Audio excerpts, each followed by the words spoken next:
Chakrasana is an extreme back bend which involves stretching the whole of the front of the body, and it contracts the whole of the back of the body, stretching your abdominis rectus muscles, your quadriceps, and your triceps and muscles in the hands are extremely stretched, while it contracts the muscles on the back of the body, latissimus dorsi muscles, your glutes, and your hamstrings are a bit shortened in this posture.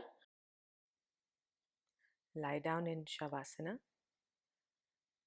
and fold your knees, bring them close to the hips, keep your feet hip distance apart, and bring your hands next to the ears.